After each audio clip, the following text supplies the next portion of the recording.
Practice questions वो मैं आपको रेजिस्टेंस वगैरह के बारे में बताऊंगा कि रेजिस्टेंस किस तरह से जो चेंज होती है और शॉर्टकट जो है आप किस तरह से कर सकते हो। तुम देखते हो ठीक है फोन ही ले मुझे आते हो नहीं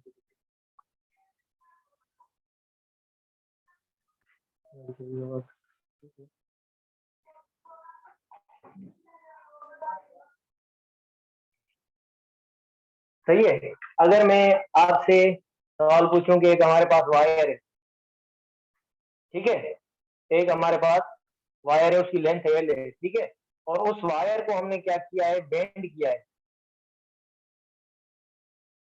A wire of length L is bent to form a circle. Form a circle. एक वायर है, उसकी लेंथ एल है, उसको हमने बेंड करके उससे एक सर्कल बना दिया, ठीक है। अब potential is applied across two sides. Two sides. What will be equivalent resistance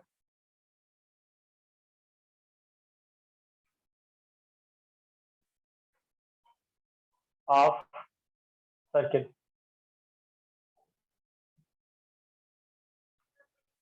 अच्छा, सवाल किस तरह से, एक लेंथ एल है, उसको हमने बेंड करके एक सर्कल बना दिया है। ये आपको नॉर्मली डायग्राम में गिवन भी होती है। अब इस वायर से क्या बना दिया हमने, सर्कल, और यहाँ पर एक बैटरी वगैरह कुछ कनेक्टेड है, ये ए ये बी। कुछ बुक्स के अंदर ये फिगर गिवन होती है और कुछ के अंदर नहीं होती।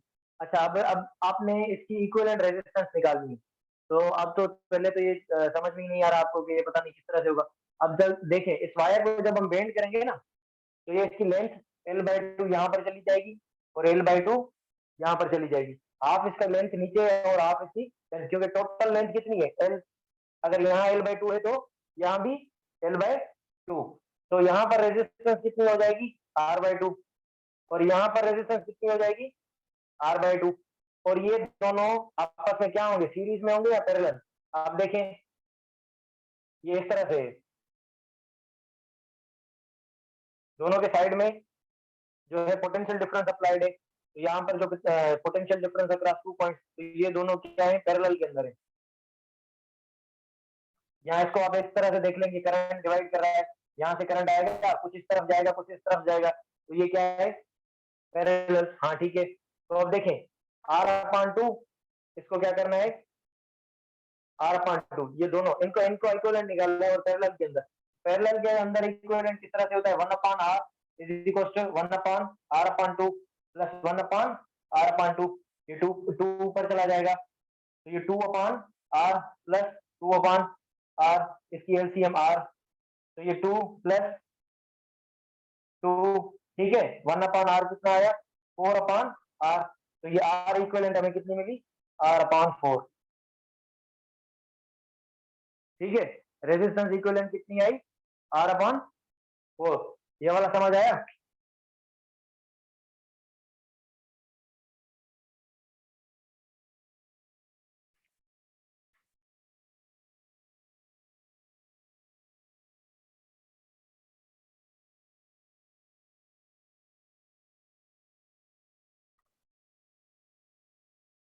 समझ आया, क्लियर हुआ ये?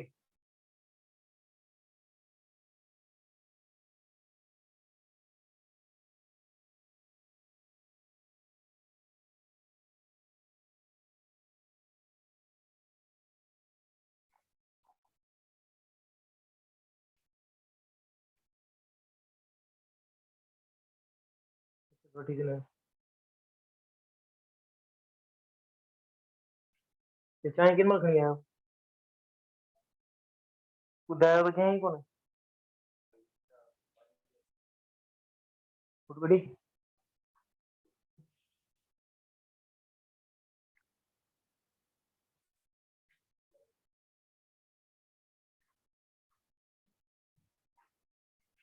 थोड़ो गरम कराई।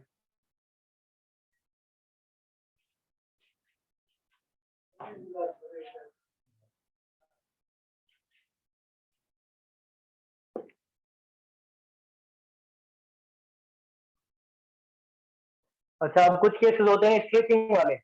आपसे पूछा जाएगा कि एक वायर है उसकी लेंथ कितनी है, एल। उसको हमने स्ट्रेच किया। अब उसको स्ट्रेच करोगे ना जब आप, तो उसकी क्या करेगी, लेंथ तो इंक्रीज करेगी। लेंथ इंक्रीज करेगी तो इसका जो क्रॉस सेक्शनल एरिया है ये डिक्रीज कर जाएगा। यानी कि लेंथ इंक्रीज कर रही है और क्रॉस सेक्शनल एरिया डिक्रीज कर रहा है। तो आप रिलेशन निकालो, resistance proportional to L upon A. Length increase कर रही है और ये डिक्रीज कर रहा है, तो यानी कि रेजिस्टेंस क्या करेगी, इंक्रीज करेगी। एरिया कम हो रहा है, लेंथ भी बढ़ रही है। लेंथ को बढ़ाने से अपना जो ये रेजिस्टेंस है क्या करती है, इंक्रीज करती है। तो अब देखें, अगर मैं इसको इस तरह से करूं कि रेजिस्टेंस को मैंने स्ट्रेच किया 2 टाइम्स, इफ अपना लेंथ को स्ट्रेच किया, if length is stretched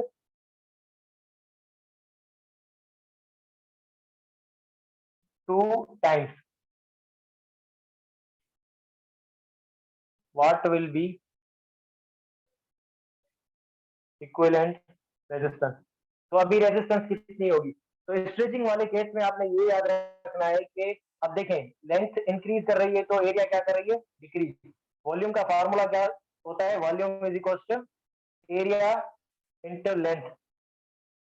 area into length, अगर ये चीज बढ़ रही है तो ये कम हो रही है, ये अपना इंक्रीज कर रही है तो ये डिक्रीज कर रही है। इसका मतलब ये है कि ओवरऑल जो है वॉल्यूम कांस्टेंट रहेगा, वॉल्यूम विल बी कांस्टेंट। ये चीज आपने याद रख लेनी है।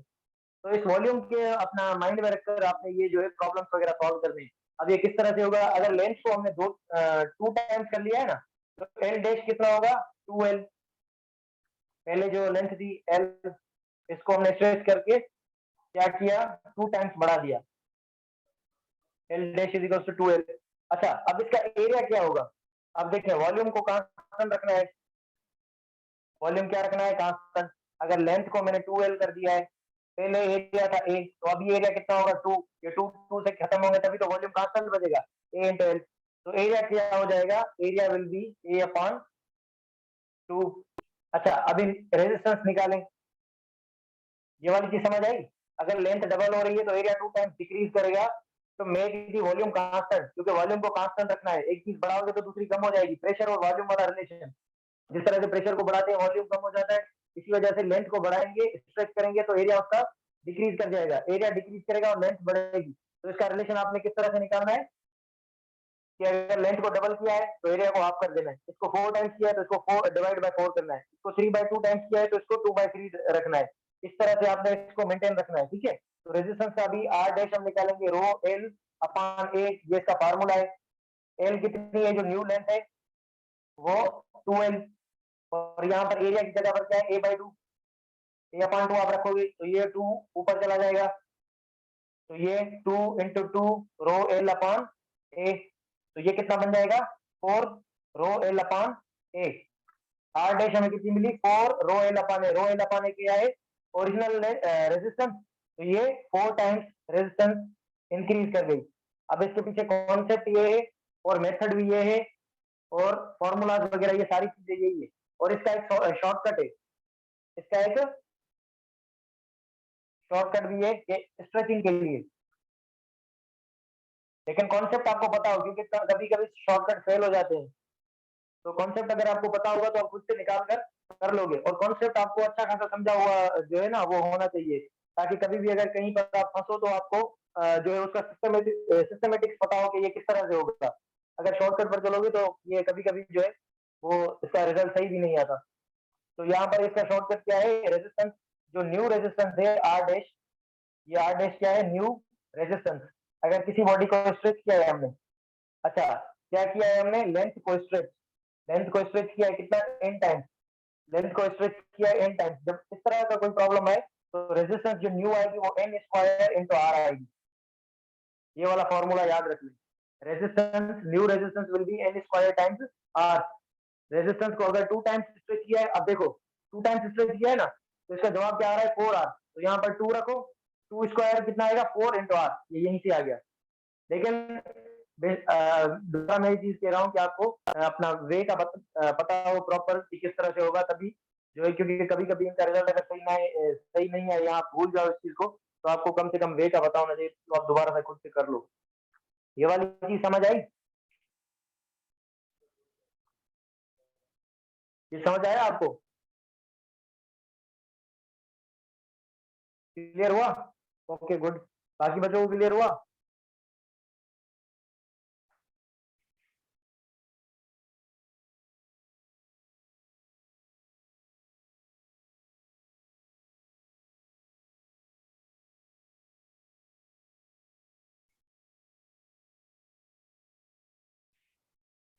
This is what is.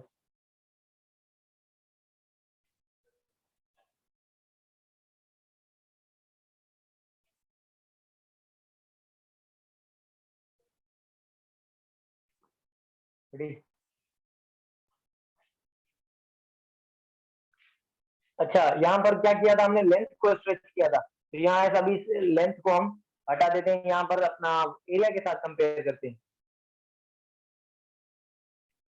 ठीक है,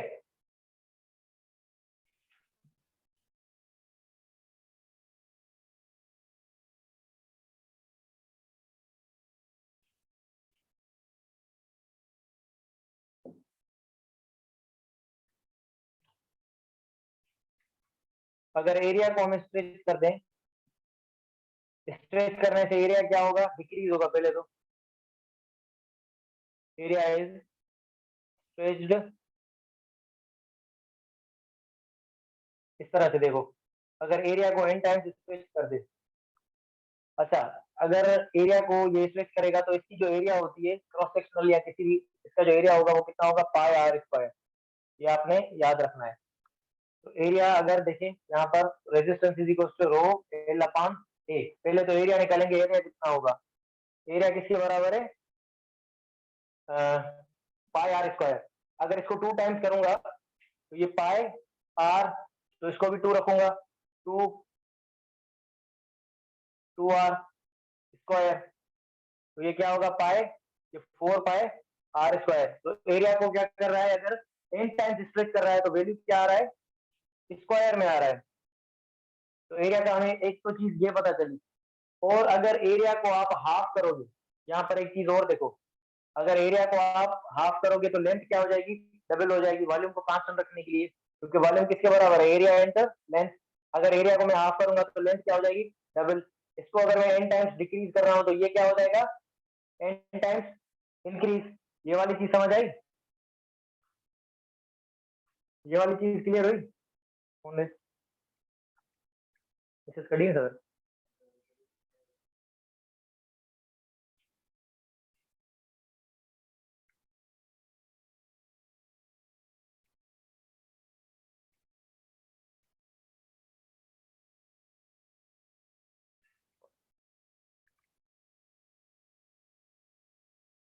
रिपीट करूं?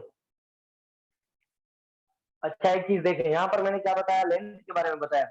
अगर किसी भी चीज को n टाइम्स स्ट्रेच करेंगे तो उसकी लेंथ बढ़ जाएगी, लेंथ बढ़ जाएगी तो एरिया कम होगी, एरिया के कम होने से क्या होगा, कि रेजिस्टेंस उसकी जो हो जाएगी वो आर अपान, यहाँ पर कौन सा फॉर्मूला लिखा था हमने, ये एन स्क्वायर अपान आर। यानी कि अगर स्ट्रेच किया है 2 टाइम्स तो जवाब कितना आएगा, 4 टाइम्स। अगर स्ट्रेच किया है, अगर 2 टाइम्स लेंथ बढ़ाई है तो एरिया कितना कम होगा, 2 टाइम्स। तो अगर सेम तरीका, एरिया को क्या करें, हाफ करें।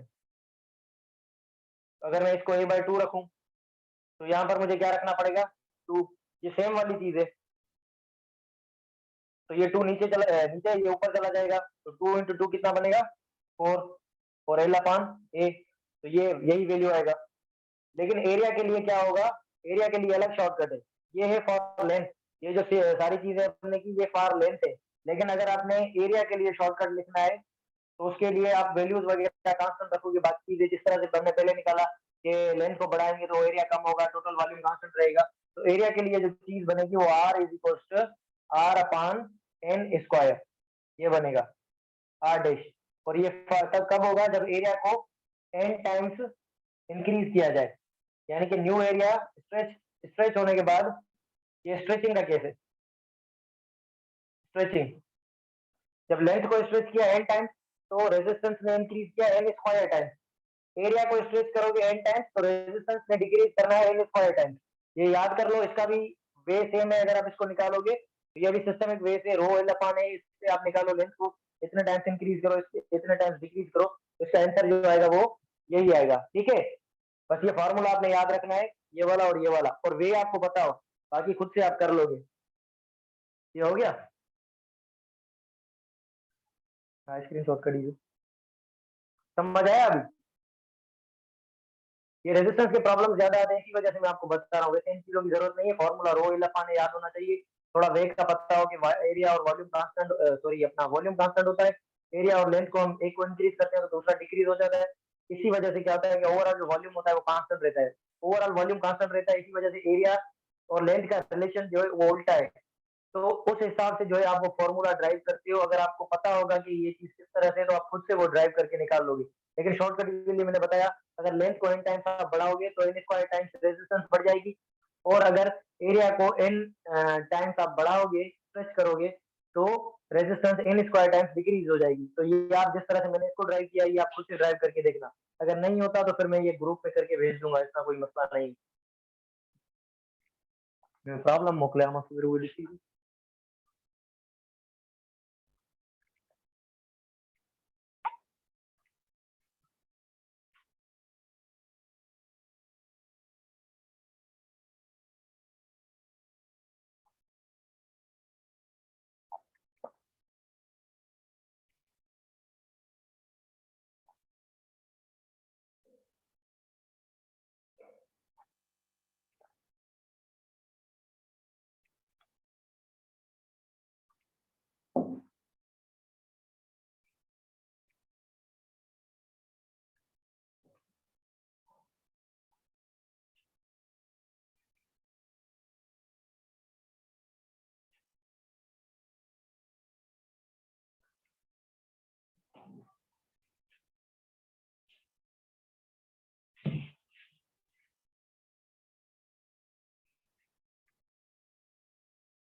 ठीक है, अच्छा ये वाला आपने जो है वो सर्किट देखा होगा डिफरेंट प्रॉब्लम्स के अंदर। अब ये किस तरह से सॉल्व होगा, आपसे इस पे सवाल पूछा जाता है कि चार रेजिस्टर्स हैं वो इस साथ कनेक्ट है, ठीक है, इस अरेंजमेंट के साथ वो जो चार रेजिस्टेंस लगे हुए हैं, तो बीच में हमने एक गैल्वेनोमीटर लगाया है। गैल्वेनोमीटर बेसिकली आपको करंट बताता है कि कितना करंट है। ये इंस्ट्रूमेंट वाला चैप्टर इन्होंने हटा दिया है, वरना हम ये जो है आगे चलकर पढ़ते हैं। तो फिलहाल मैं आपको बता दूं कि ये सवाल पूछा जाता है कि इस गैल्वेनोमीटर से कितना करंट पास करेगा।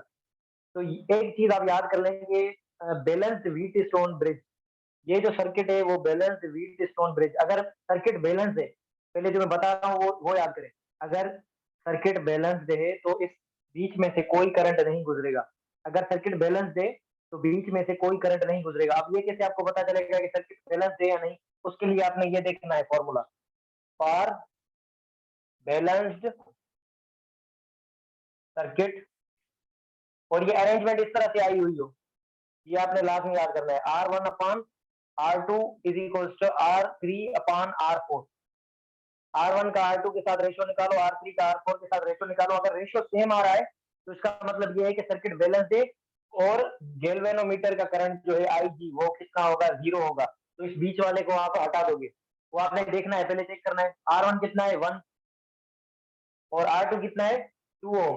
तो यहाँ पर हमने रखा ये की वैल्यू कितना है, R1/R2 1/2, और बराबर किया ये R3/R4। R3 किसके बराबर है 2 के, यहाँ हमने रखा 2। R4 किसके बराबर है 4 ओम, यहाँ पर हमने रखा 4। तो ये कितना आया, ये 1/2 था और ये डिवाइड होकर 1/2, यानी कि ये दोनों रेशियो इक्वल आ रहे हैं। और इक्वल के लिए क्या होना चाहिए कि ये बैलेंस सर्किट का केस है, यानी कि इसके बीच से करंट नहीं गुजरेगा। आप इस तरह से बता सकते हो अगर अगर सवाल इतना है तो कि बीच में से करंट कितना गुजरेगा। लेकिन अगर सवाल इससे ज्यादा पूछ रहा है, आपसे पूछ रहा है कि इक्विवेलेंट रेजिस्टेंस भी बताओ, आर इक्विवेलेंट बताओ, तो वो आपने किस तरह से निकालनी है। तो जब आप इस बीच वाले को रिमूव करोगे, अगर ये लगा हुआ होगा ना, तो आपको पता नहीं चलेगा कि ये सर्किट सीरीज में या पैरेलल में। ये ना तो सीरीज बन रहा है ना पैरेलल बन रहा है, बीच से लाइनें निकल रही हैं। इसको आप हटा दो, क्योंकि इसमें से करंट नहीं गुजर रहा, तो इसका कोई काम नहीं है अभी बीच के अंदर। तो अब देखें, अब यहाँ से करंट निकला, आज सपोज करो कुछ करंट यहाँ गया, कुछ करंट यहाँ गया, तो यहाँ जाकर करंट डिवाइड हो गया। करंट डिवाइड हो रहा है और ऊपर से इसमें से जो करंट गुजरा, सपोज करो इसमें से करंट गुजरा आए, तो इसमें से भी वही करंट गुजरेगा, यानी कि करंट को सिंगल पाथ मिल रहा है। तो यानी कि R1 और R3 किसमें है, सीरीज में। R1 एंड R3 सीरीज, और ये भी इस तरह R2 एंड R4 सीरीज में। और सीरीज में दोनों क्या होते हैं, ऐड होते हैं। 1 और 2 कितना हो जाएगा, 3। तो ऊपर एक कनेक्शन अपना बना लो सर्किट, ये कितना बनेगा, 2 और 1 3 ओम, और नीचे कितना बनेगा, 2 + 4 6, ये बना 6 ओम। और ये आपकी बैटरी लगी हुई है ए और बी। अब देखें, ये वाले क्या होंगे, दोनों पैरेलल, ये दोनों क्या होंगे आपस में पैरेलल, 6 और 3। तो जब दो रेजिस्टर्स पैरेलल में लगे हुए हो तो उनकी इक्विवेलेंट किस तरह से हम निकालते हैं, R1 R2 upon R1 plus R2। अब ये दोनों को मल्टीप्लाई करो, 6 × 3, और इन दोनों को ऐड कर लो, 6 + 3 9, ठीक है, 1 × 3, तो ये कितना आएगा, 2 ओम। यानी कि इसकी इक्विवेलेंट कैपेसिटेंस कितनी आई, 2 ओम। अगर इस तरह से आपको कोई सवाल आए, और आपने एक चीज का ध्यान रखना है कि गैल्वेनोमीटर बीच के अंदर लगा हो, ठीक है, और पोटेंशियल डिफरेंस साइड के अंदर हो। ऐसा ना हो कि यहाँ से पोटेंशियल डिफरेंस दे दे, बीच से कोई चीज ना बनाए, तो आप उसको भी जो है वो व्हीटस्टोन ब्रिज समझ लो। व्हीटस्टोन ब्रिज का केस ये है कि बीच के अंदर गैल्वेनोमीटर लगा हुआ होगा, या कभी कभी यहाँ पर रेजिस्टर भी लगा देते हैं, यहाँ पर बोल देंगे आर, इस आर में से बताओ कि करंट कितना गुजरेगा। तो ये भी आप देखोगे, R1/R2 का रेशियो निकालो, या R3/R4 का रेशियो निकालो। अगर रेशियो सेम आ रहे हैं, इट मीन इसमें से कोई करंट नहीं जाएगा, ये करंट इस तरह से जाएगा, ये सीधा जाकर इसमें से क्रॉस करेगा, और यहाँ से ये क्रॉस करके ये आगे चला जाएगा। ठीक है, समझ आई ये चीज, क्लियर हुआ ये वाला केस। आपने पहले तो बैलेंस व्हीटस्टोन ब्रिज निकालनी है, ये व्हीटस्टोन ब्रिज अपना ये सर्किट जो है बैलेंस है या नहीं। उसके बाद ये फार्मूला है, फार्मूले से आपको पता चलेगा कि बैलेंस है। जब बैलेंस होगा तो बीच से कोई करंट नहीं निकलेगा। आपको नॉर्मली ये क्वेश्चन जो है पूछे जाते हैं।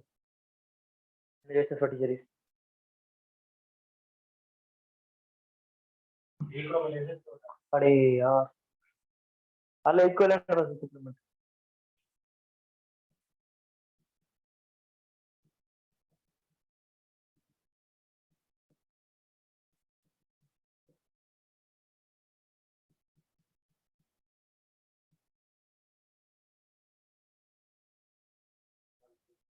ठीक है।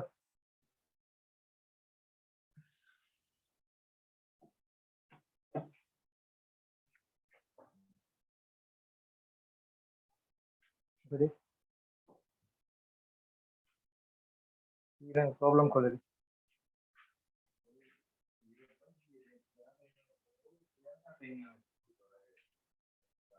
अच्छा, और एक रेजिस्टर वाला केस जो था हमने उस दिन पढ़ा था, ये किस तरह से था, एक रेजिस्टर, ये दूसरा, और ये तीसरा, और ये हमने इसके बीच से इस तरह से एक अरेंजमेंट बनाई थी। तो उस दिन मैंने आपको बताया था कि यहाँ पर जो बैटरी लगी हुई होगी वो ए और बी के अक्रॉस लगी हुई होगी, ठीक है, ए और बी। तो बी के अक्रॉस अगर पोटेंशियल ए है, बी के अक्रॉस अगर पोटेंशियल 0 है, तो ए के अक्रॉस कितना होगा, बी। तभी तो पोटेंशियल का डिफरेंस आएगा। डिफरेंस कितना इसका आएगा, वी। अब यहाँ से वी वाला ट्रेवल करवाओ, तो यहाँ पर पोटेंशियल कितना होगा, वी। इसको ट्रेवल करवाओ, ये यहाँ पर पोटेंशियल बनेगा वी। यहाँ से 0, ये यहाँ पर 0, और ये यहाँ पर 0, इसका यहाँ पर वी बनेगा, और ये यहाँ पर वी। यानी कि ये किस में पोटेंशियल के दरमियान है, वी और 0 के। ये किस पोटेंशियल के दरमियान है, V और 0 के, और ये किस पोटेंशियल के दरमियान है, V और 0 के, यानी कि तीनों के अक्रॉस पोटेंशियल डिफरेंस क्या है, सेम। तो ये वाली जो अरेंजमेंट है वो किस तरह से, ये अरेंजमेंट जो है वो, जब पोटेंशियल डिफरेंस सेम होता है, पोटेंशियल सेम होता है, तो इसको हम बोलते हैं पैरेलल अरेंजमेंट। तो पैरेलल अरेंजमेंट है तो इसको आप इजी करके बना सकते हो इस तरह से, ये एक रेजिस्टर, ये दूसरा रेजिस्टर, और ये तीसरा रेजिस्टर, इसकी आपसे इक्विवेलेंट पूछेगा। तो अगर इसकी आर है, इसकी आर है, तो फॉर इक्विवेलेंट कैपेसिटर अगर सबकी आर है तो उसको आप किस तरह से निकालते हो, अगर सेम आपको कैपेसिटर गिवन है तो आर अपान एन, तो ये किस तरह से होगा, आर अपान 3। ये वाला बिल्कुल सिंपल था, उस दिन भी हमने पढ़ा था। ये वाला समझ आया आपको?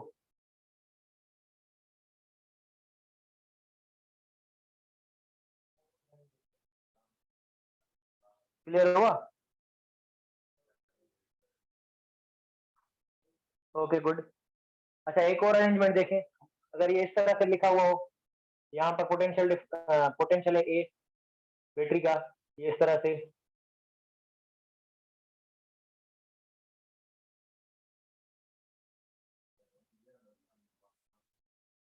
बी, अगर 1 ओम, 2 एम, 3 ओम, 4 ओम, 5 ओम, अभी आपसे सवाल पूछा जा रहा है, what will be equivalent resistance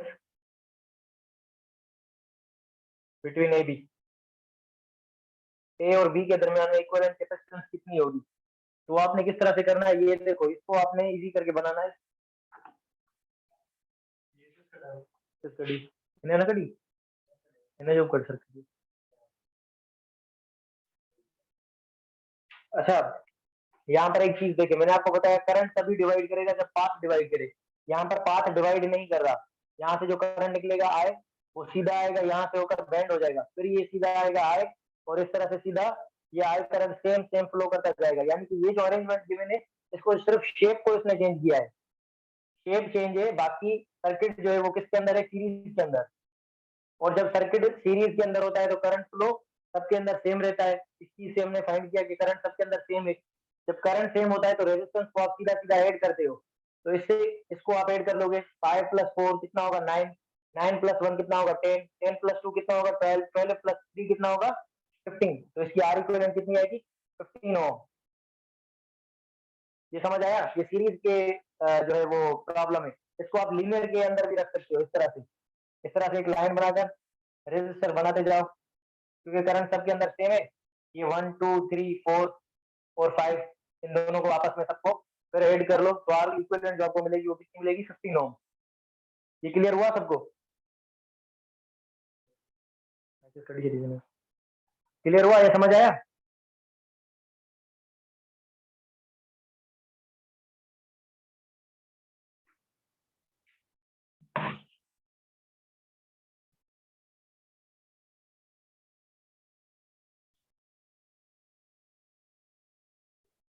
अच्छा अगर ट्राइंगल के अंदर अगर आपसे पूछा जाए, ये इस तरह से, ये रेजिस्टर आर है, ये भी आर, और यहाँ पर भी रेजिस्टर आर, और यहाँ पर आप पोटेंशियल डिफरेंस है इसको बैटरी के साथ कनेक्ट कर लो, ये ए और ये बी। अगर आपसे पूछा जाए कि आर इक्विवेलेंट कितनी होगी बिटवीन ए एंड बी, सही है, तो इसको आप किस तरह से करोगे, अब देखें, यहाँ से कुछ करंट आएगा, कुछ करंट आएगा, कुछ यहाँ जाएगा, कुछ इस डायरेक्शन में जाएगा, तो ये वाला जो करंट होगा ये आगे चलकर सेम ही पाथ फॉलो करेगा, यानी कि ये दो जो रेजिस्टर है ये सीरीज के अंदर है, तो इनको आप सीधा सीधा ऐड कर लोगे, तो ये, अच्छा इसको जिस तरह से आप सॉल्व करते जाओ ना, तो इसको बनाते जाओ सर्किट को, ऐसा ना हो कि आप अपने माइंड के अंदर बनाओ, अगर इसको बनाते जाओगे ना साथ साथ, इसको छोटा करते जाओ, सर्किट को बनाते जाओगे, तो एरर के जो चांसेस हैं, गलती के चांसेस जो है वो कम हो जाएंगे।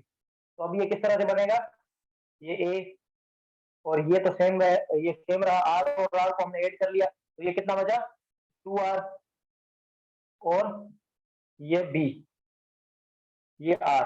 अब देखो ये दोनों किस तरह से, ये दोनों पैरेलल है, ये इस तरह से अगर मैं इसको बनाकर लिखूं, ए बी, ये दोनों क्या है, इक्विवेलेंट है, बराबर है। इसको मैं इस तरह से इसको बस रीअरेंज करके मैंने लिखा है, ये 2r है और ये कितना है r। इन दोनों की अगर मैं इक्विवेलेंट निकालूं तो कितनी बनेगी, r is equal to r1 r2 upon r1 plus r2। लेकिन इसको इस तरह से नहीं निकालो, बस डायरेक्ट ऐसे निकालो, 1 upon r1 is equal to 1 upon r1 plus 1 upon r2। r1 कितनी है, 1 अपान r, और दूसरा कितना है, 1 अपान 2r। इसकी एलसीएम 2r बनेगी, यार को डिवाइड करेगा तो कितना होगा 2, ये डिवाइड करेगा तो 1, तो ये बनेगा 3 upon 2 r equal to 1 upon r। r equivalent आपको मिलेगी 2 अपान 3 r। ये वाला क्लियर हुआ सबको? ये मैं वैल्यूज नहीं रख रहा अपनी मर्जी से, आपको बुक के अंदर वैल्यूज गिवन होगी, यहाँ पर मैं r ले रहा हूँ अपनी कन्वीनियंस के लिए, ताकि आपको समझा सकूं। बस वे आपको बताओ, बाकी आप वैल्यूज वगैरह निकाल लोगे, ठीक है।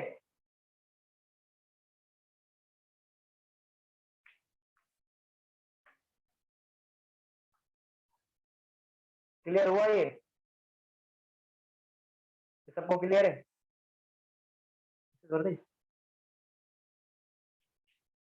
समझ आया ये वाला?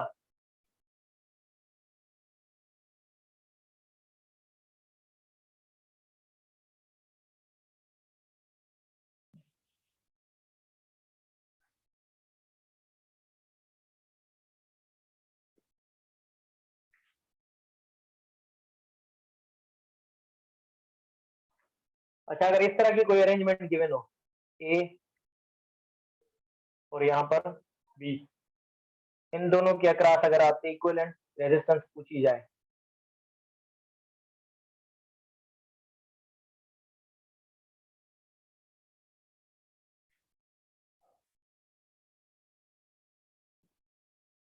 ठीक है, इसको मैं रख लेता हूँ 1 ओम 1 ओम 1 ओम 1 ओम, ये 2 ओम, ये 2 ओम।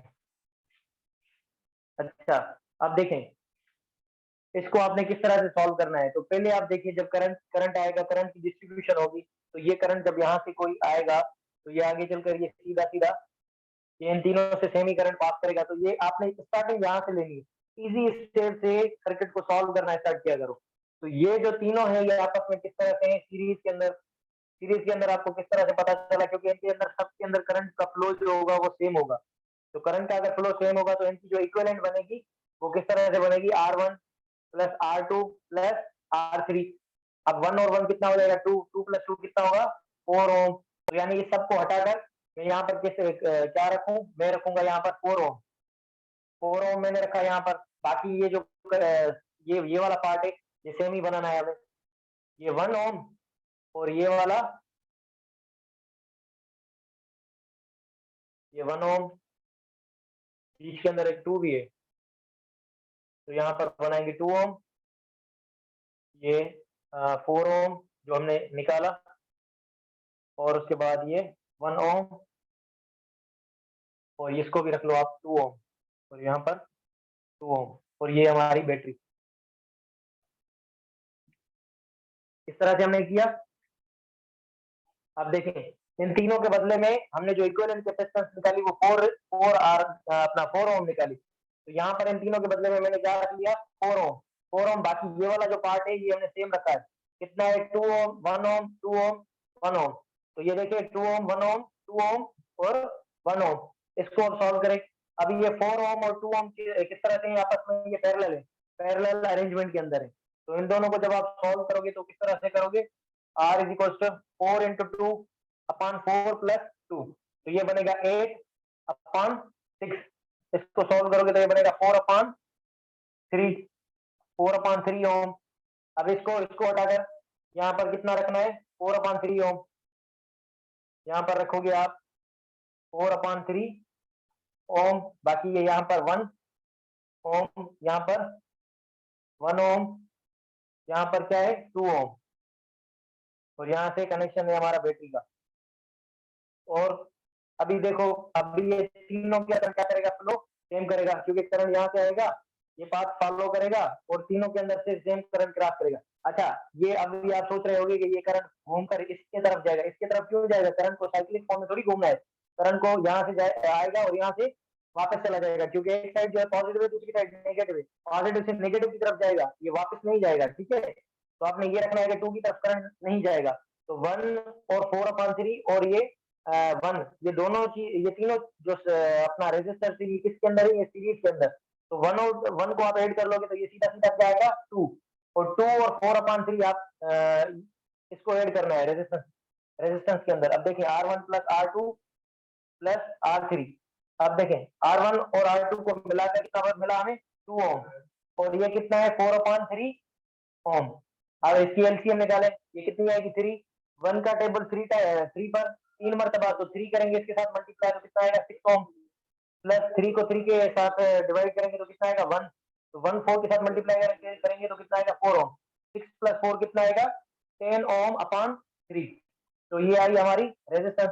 अब इन सबको हटाकर क्या लिखेंगे हम, 10/3, और 10/3 और ये जो 2 ओम है, ये दोनों पैरेलल है, 10/3 ओम, और ये जो है आपस में क्या होंगे, पैरेलल। तो इसका आप निकाल सकते हो 1/r is equal to 1/r1 plus 1/r2, 1/r कितना है 1/2 प्लस 1/10/3, तो 3 चला जाएगा ऊपर, तो ये कितना बनेगा 1/2 प्लस 3/10, इसकी एलसीएम निकालो कितनी आएगी 10, 2 का टेबल 10 पर, तो ये कितने टाइम्स 5 टाइम्स, 5 करोगे इसके साथ मल्टीप्लाई तो ये आया 5 प्लस 10 का 10 पर टेबल एक मरतबा, तो 1 करोगे इसके साथ मल्टीप्लाई तो कितना होगा 3, 5 प्लस 3 8/10, तो ये क्या आया 1/r।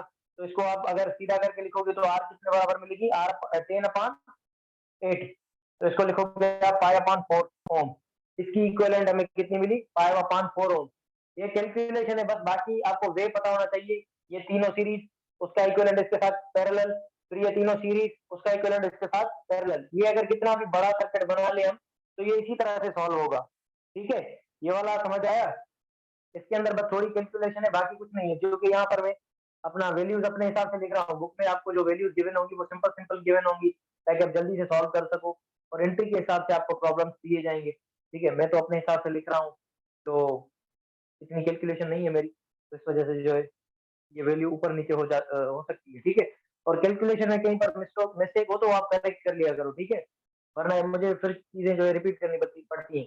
कभी भी आप कोई भी चीज समझो तो आप इतना माइंड में रख लो कि जो चीज आप समझ रहे हो उसका आप बेसिक और जो वे है वो आप समझ लो, बाकी कैलकुलेशन वगैरह वो आप खुद से कर सकते हो। ठीक है, जैसे कि अगर थियोरेटिकल चीजें हैं जो फिजिक्स के अंदर, वो आप बुक से याद कर सकते हो, अच्छे नोट्स आप पढ़ लो तो आपको खुद ब खुद समझ आ जाएगी। लेकिन अगर कोई कंसेप्ट आपसे आपको मिल रहा है, कोई बंदा आपको बता रहा है, कुछ समझा रहा है कि इस वाले प्रॉब्लम को इस तरह से टैकल करना है, तो आप उसका वे जो है ना वो आप केस कर लो, तो वे से आप फिर खुद ही जो है वो चीजें सॉल्व कर सकते हो। ठीक है, तो ये जो है अपना कनेक्शन, अगर एसी अरेंजमेंट हो तो मैंने आपको बताया, ट्रायंगुलर अरेंजमेंट हो तो वो भी मैंने आपको बताई, वायर को बेंड करके सर्किल बना ले वो भी अरेंजमेंट मैंने आपको बताई। ठीक है, और ये वाली अरेंजमेंट मैंने बताई आपको, एरिया को अगर कम ज्यादा करेंगे, लेंथ को स्ट्रेच करेंगे तो ये किस तरह से होगा, ये भी मैंने आपको बताई। ठीक है, अच्छा और एक रिलेशन,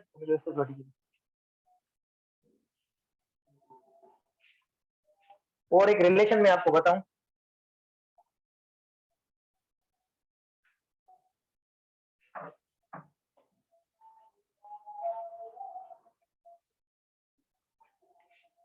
अच्छा, कल हमने बताया था, मैंने आपको बताया था R T is equal to R naught 1 plus alpha delta T. ठीक है, अगर आपसे कहा जाए कि एक बॉडी 25 डिग्री सेंटीग्रेड पर है, ठीक है, और दूसरी बॉडी जो है, यानी कि उसकी पहले आपको बताएगा कि आर नॉट क्या है, resistance at 0 degree centigrade, R at 0 degree centigrade, resistance at 0 degree centigrade. अगर आपसे कहा जाए कि उसकी टेम्परेचर 25 डिग्री सेंटीग्रेड पर रेजिस्टेंस इतनी है, उसका कोई भी वैल्यू हो सपोज करें, तो उसकी रेजिस्टेंस टेम्परेचर 50 डिग्री पर कितनी होगी। अगर ये आपसे पूछ ले और बाकी चीजें फुलफिल करे तो आपने किस तरह से करना है, या आपसे दोनों का रेशियो पूछ ले, इसका रेशियो और इसका रेशियो, तो आपने किस तरह से निकालना है, फॉर्मूला क्या है, R T R naught 1 plus alpha delta T. अभी आर टी का वैल्यू दोनों के लिए अलग है, यहाँ पर आर टी 25 है, यहाँ पर आर टी 50 है। ठीक है, तो यहाँ पर टेम्परेचर जो है आर नॉट ऊपर रखोगे 1 प्लस अल्फा डेल्टा टी, और यहाँ नीचे R naught 1 plus alpha delta T. तो ये आर नॉट में खत्म हो जाएगा। और ये टेम्परेचर की चेंज दोनों के लिए अलग है, एक 20 से 50 गया है और एक 0 से 25 गया है, तो ये आपस में कैंसिल नहीं होंगे। तो R T upon R T जो बनेगा, इसका रेशियो बनेगा जो, वो बनेगा 1 plus alpha delta T upon 1 plus alpha delta T. ये आप इस तरह से कंपेयर करके सवाल कर सकते हो, ठीक है। अच्छा, और एक चीज आपसे पूछ सकता है कि एक सवाल मैंने देखा था, किस बारे में था लेकिन, तो इस इक्वेशन पर, अच्छा इस पर ज्यादा सवाल नहीं आते। वैसे मैं आपको एक चीज बताता हूँ, ये वाला जो फार्मूला है ना, इस पर ज्यादा सवाल नहीं आते। और इसके अंदर आपने अल्फा जो है वो आपको गिवन होती है, और हर कंडक्टर का जो अल्फा होता है वो अलग अलग होता है और आपको मेंशन्ड होता है, ठीक है। सही है, तो ये फॉर्मूला भी आपने अपने माइंड में रखना है। कल मैंने आपको फॉर्मूला बताया था, अभी थोड़ा मैंने आपको जस्ट इसका थोड़ा ये बता दिया। मैंने जो है कल फॉर्मूला वही कराया फिर ड्राइव।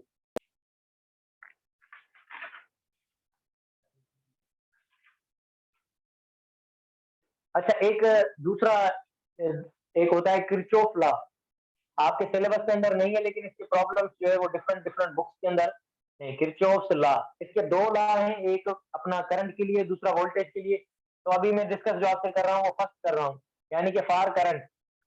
तो ये लॉ कहता है current in a junction,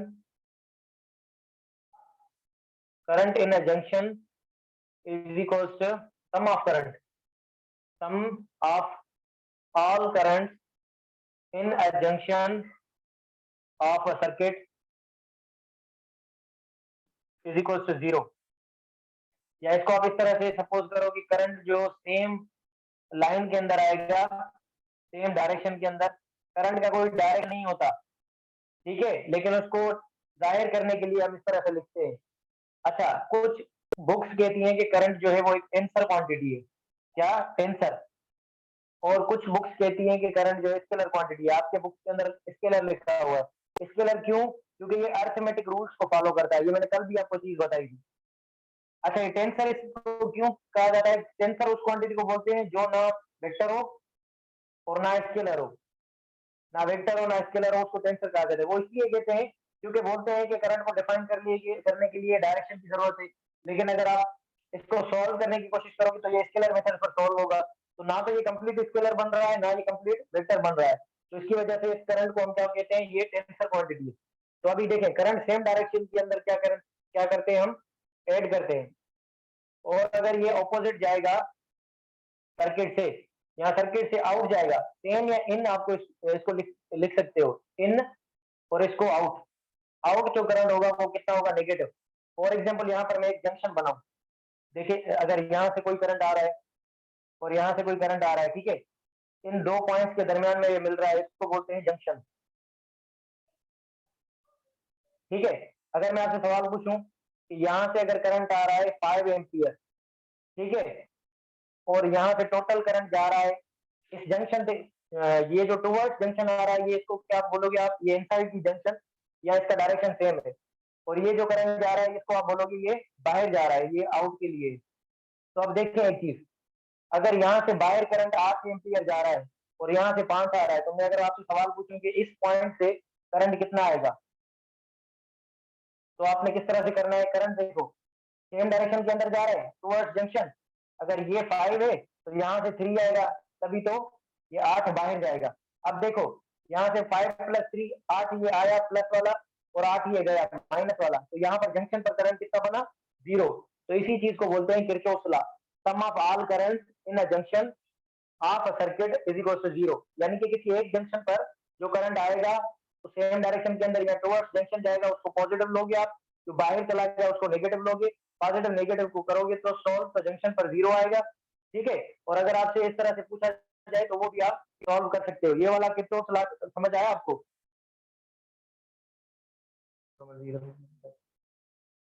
Kirchhoff's law समझ आया? इसका सेकंड लॉ थोड़ा मुश्किल है, बाकी ये इजी है, वो हम नहीं पढ़ेंगे जो सेकंड लॉ है, क्योंकि वो ना तो सिलेबस के अंदर है और ये वो कॉम्प्लिकेटेड भी है थोड़ा। अगर टाइम बचा तो करवा लेंगे, या सिलेबस वगैरह का कुछ करते हैं ये तो। समझ आया, ये क्लियर हुआ?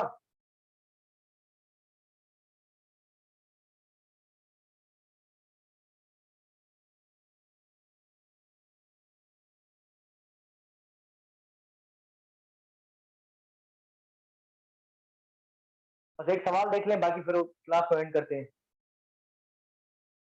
मार्कर मस्ट मेरी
सही है। तो अब देखें, यहाँ से जो करंट का पाथ है, ये टोटल करंट जो है वो किसी जंक्शन पर, एक इस पॉइंट पर आ रहा है, ठीक है। यहाँ पर 10 एम्पियर करंट आया, अब 8 एम्पियर इस डायरेक्शन के अंदर चला गया। तो अगर 8 एम्पियर यहाँ चला गया तो दूसरा करंट इस डायरेक्शन के अंदर आएगा, तो यहाँ कितना जाएगा, 2 एम्पियर। तभी तो ये इन्वर्ट इन्वर्ट वाले को पॉजिटिव लोगे, ये पॉजिटिव 10, ये नेगेटिव 10, ये आपस में कैंसिल होंगे, तभी इस जंक्शन पर जीरो होगा। तो अब ये नीचे चला आया, अब बाहर इससे करंट जो है जीरो गया है, तो टोटल करंट यहाँ कितना आया है, 2 एम्पियर नीचे आया है। तो अब देखें, इसका मतलब ये है कि करंट बाहर बाहर कोई नहीं जा रहा, तो इसका मतलब ये 2 एम्पियर सीधा सीधा इधर जा रहा है। तो यहाँ ये 2 एम्पियर, ये 8 एम्पियर वाला आया, इसमें भी यही सेम पाथ फॉलो किया, यहाँ से बेंड होकर नीचे आया, और ये 8 और ये 2, ये दोनों मिलकर कितना करंट बाहर निकलेगा, 10 एम्पियर। इस तरह के प्रॉब्लम्स जो है वो आपके टिप्स के अंदर गिवन है, और आप इस प्रॉब्लम्स को सॉल्व करना, अगर किसी को कोई चीज समझ में ना आए तो वो ग्रुप के अंदर मुझसे पूछ सकता है, ठीक है। बाकी हमारा ये चैप्टर कंप्लीट हो गया, उसके साथ साथ इसकी हमने थोड़ी बहुत प्रैक्टिस वगैरह कर ली, और मजीद जो चीजें होंगी सिलेबस के अकॉर्डिंग वो मैं आपको बता दूंगा। सिलेबस से बाहर भी काफी चीजें मैंने आपको बता दी, लेकिन वो जो ये चीजें वो रिलेवेंट है, तो आपने करनी है। प्रैक्टिस के लिए आपको मैंने बुक सजेस्ट किया था, अल रहमान का, अल रहमान बुक सीरीज जो फिजिक्स की है, ये वाला चैप्टर आप उससे सॉल्व करो। जो हार्ड क्वेश्चन है उसको आप छोड़ दो, जो सिंपल सिंपल क्वेश्चन है उनको आप सॉल्व करो, और इंटरमीडिएट लेवल तक सॉल्व करो, क्योंकि ज्यादातर अगर आप पिछले जो सालों में टेस्ट वगैरह हुई है फिजिक्स की, वो आप देखोगे तो टेस्ट सिंपल आ रही है, ठीक है। तो क्लास को हम एंड करते हैं। ये वाला चीज ये वाला प्रॉब्लम समझ आया सबको, मुझे बता दें।